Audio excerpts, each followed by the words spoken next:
Hey guys, welcome, and today we are looking at how to handle skin retouch and a little bit of color toning for darker skin shades.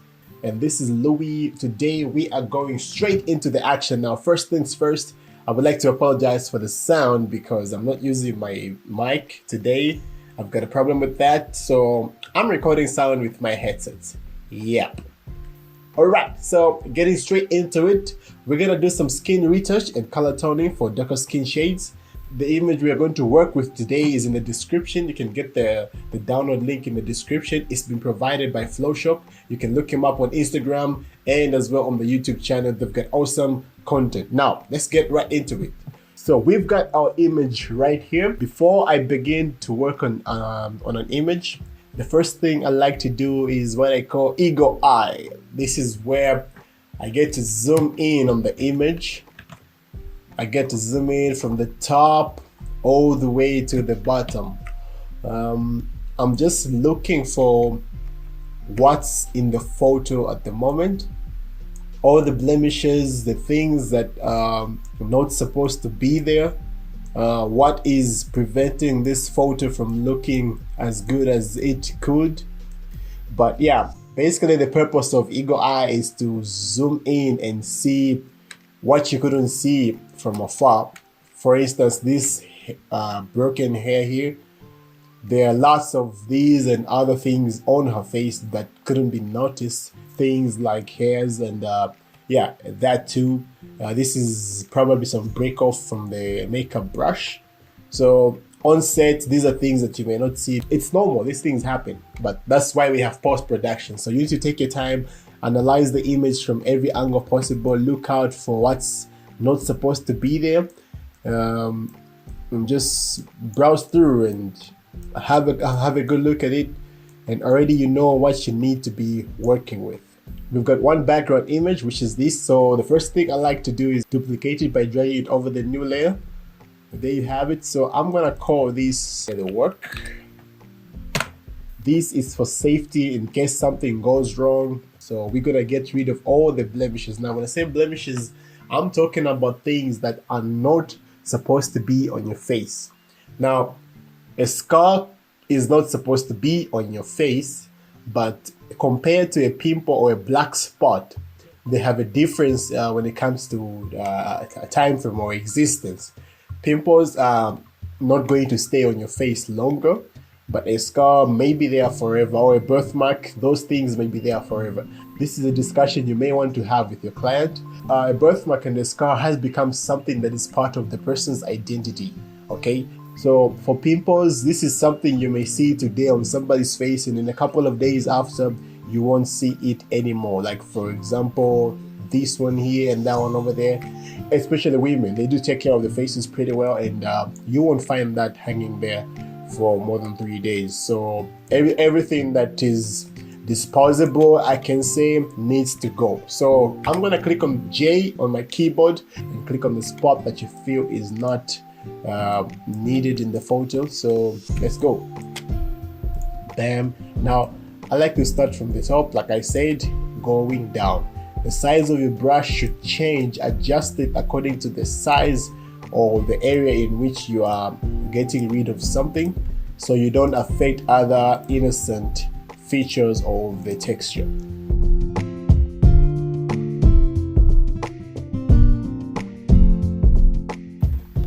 All right, so after this process, what I like to do is now create a copy of this layer work by dragging it there, and I click there twice, and let's rename this to skin. I'm gonna click Control I on my keyboard. If you're using Mac, that's Command I on your keyboard. So you should see this on your screen. Do not be afraid. After that, let's go and change the blending mode to overlay, no, a vivid light. Yeah. Yep, things are getting worse. Alright, don't worry. I got you. We go to the filter. So the first things we did here was create a copy of this cleaned up image. Rename it to skin. Then after that, Control or Command I, as if you're using Mac. then change the blending mode to vivid light. After that, you go to the filters and let's go to other filters and the high pass filter. Okay, for skin, for the effect I'm gonna leave it at 24. It's a 24 already because I've been using that, so yeah, let it be at 24. Then go back to your filters and go to the blur. Let's look for the Gaussian blur. Now here, this is a critical point to decide how much texture you want in your skin. This is where you choose that. So if you leave it at 0, that's how much you have, but nobody on earth has this smoothness in their skin. So what I like to do is play around 3 to 4. The range 3 to 4. This is a good range because it's the closest that you can get when it comes to human skin texture, in consideration with the skin pores and the sweat pores or whatever you may call it. So you might want to choose in between that and just strike a balance with the one that's okay with you. I'm at 4.3. No, we're not doing that, so I'm gonna pick 4. Okay, now click OK. So I'll zoom out a little bit. This is what the image looks like. Okay, so if I disable this, you see that. If I enable it, you see that. So we want best of both worlds, and what we are going to do is on this very layer, we'll go on the layer mask, and I need you to hold Alt on your keyboard and then click on the layer mask. Okay, so what's going to happen here is that all the Gaussian blur we've added and the other things, it's been hidden under a mask, which we are going to unveil with the use of the brush tool. So you can press B on your keyboard. Now go on to the colors here. Your background should be black, okay, and your foreground should be white. Now with the layer mask, if your foreground is set to white, it means you're adding what has been hidden under the mask that we have created. If you switch black to the top, you are doing the exact opposite. So I'm going to show you that in a bit. My opacity on the brush has been set to 52%. This is because you could set it at 100 and work with it later on, but I set it at 52 or 45%, sometimes 65, all because I want to strike a balance between natural and the artificial editing that we are doing, just to make it a little bit more realistic. So as I mentioned, white, we add on the effect, and as you can see, if I disable that, it goes back to normal. Okay, but if we have black over there, it restores it, rather I would say it hides whatever we had added. Okay, this is just for you to know in case you've overdone the brushing on the skin. You might want to reduce some, so you go back and just switch between the two. Let's get to the brushing part. Please stay away from the highlight section. Okay, stay away.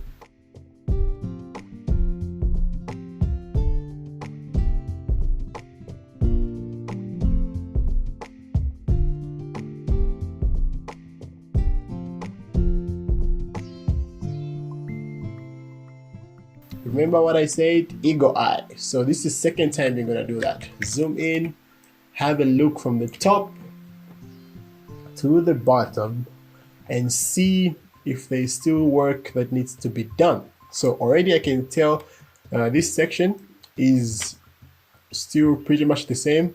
This is because I told you don't touch the highlight section, and now we know what to do with the highlight section. Drop the opacity so we have minimal of the effect, and we still have some highlight section. We still have some highlights showing. That's okay, because we're gonna bring all this back when you're doing the skin toning and a little bit of adjustments to the lighting. Okay. So why do we do the color grading or color toning after? Well, you need to clean up first, because if you don't clean up, you'll be grading the noise as well. You'll be grading the blemishes as well. We don't need that. We don't need to beautify noise. The noise gots to go. Okay, so just touch up on the skin in the neck area.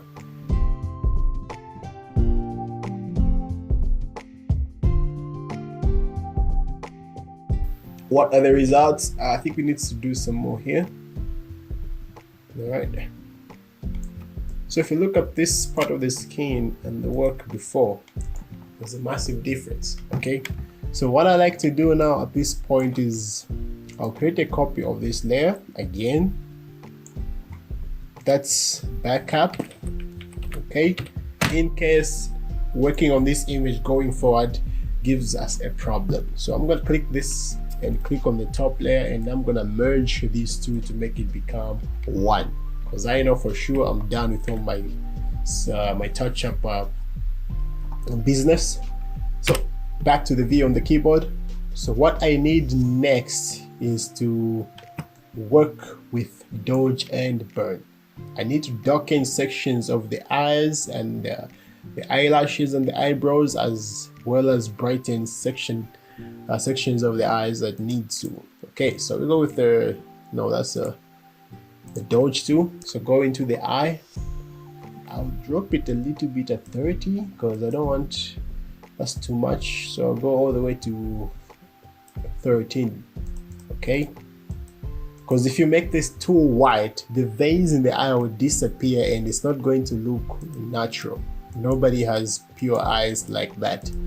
So brighten this catch light in the eyes just to be more attractive. It's a center of attention when you look at somebody. That catch light gives life to the photo. So don't do too much of that, because you're going to make it unrealistic. So this side, if you look at the lighting in the eyes, the softbox was more on this side of the face than this side. That's why we have this dramatic shadow section here. So if this side is darker than this side, then we can't use the same amount of exposure over there, because they can't have the same brightness if they were lit differently. So the illumination here has to be lower. So I can go to 10 and apply less, just a few notches here, because this area is dark. It should have the same luminance, but for this one I'll leave it on. Rather I'll brighten it up a little bit more, just as this side, because there's some brightness here and here that indicates there's light that passed this section.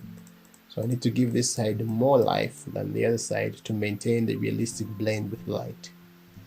So physics is always a part of your editing. You don't just brush tools. Yeah, I know I'm brushing on the skin as well, because you have that glossy touch over there which was going all the way to the bottom. We brushed over it and we did get rid of some of it, so we need to retain some of it by doing this with the dodge tool. Okay, we're on the dodge, so we go to the burning, reduce the brush size. See the difference between this and the previous photo, there is a big one. So here again we're gonna drop it off to 6.